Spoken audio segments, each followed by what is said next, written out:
Just obviously, you have a great player in Jarrod. He's been awesome. He's been a great mentor for me. And really, what allowed me to step into his shoes was really learning from him last year. That was huge for me, and learning the physicality that he brought to the game and trying to implement that into my game. Walk me through that process of learning from while watching, practicing. Yeah. Last year. I think obviously you learn from it on a day-to-day basis. You find the techniques that work for him, and try to implement the ones that can work in your game. And then also in the off-season, man, like watching back the tape that we had from previous games, seeing where he, played really well at and what allowed him to do that. I think implementing those things into my game has helped for sure. How do you evaluate the line as a group so far through 5 games?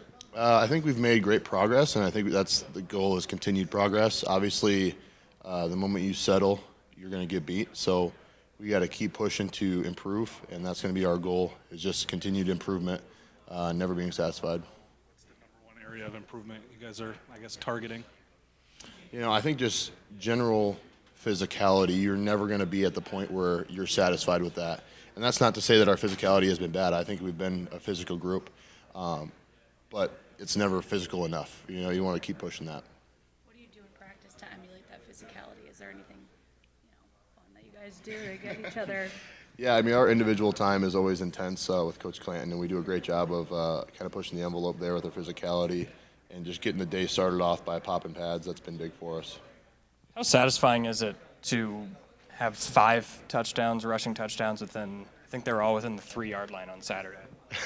Yeah, I mean, it was fun getting to use the QB sneak. That's always great. You enjoy that as a center, so that part was really enjoyable, and yeah, it's been good. I remember you guys didn't have a QB sneak before that Arkansas State game this season. How have you grown maybe into that role this year? I think it's something that I've done in the past. I think when I go back to 23, there were some good QB sneaks, so it's something that I felt comfortable with. And the whole group has just done a great job of, obviously you change out centers year to year. It takes a little bit of adjustment period, but I think we've made that, and so it feels comfortable. You mentioned 23 there. I apologize if you've been asked this, but what has it been like for you to kind of re-earn that starting center position this season? It's been, awesome, and like I was talking about earlier, it's been really great to see kind of the genuine joy for others in our group, in our position room specifically. We feel like we have, 8, 9 guys, maybe even 10 guys who can get on the field and contribute meaningfully. So, if you're one of the 5, you understand that right now it's a privilege, not a right, to be on the field because we have really great guys throughout the whole room. So it's been really cool to be a part of that, and it's been really cool to see the room kind of back the guys who are getting the opportunity right now. Within the last 12 to 24 months, what do you think you did to earn the starting center job back?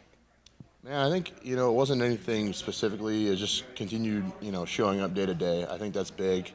And that's something that, like I said before, everybody in our group has done. It's been an intense competition even throughout the season just because that's how we like to keep it.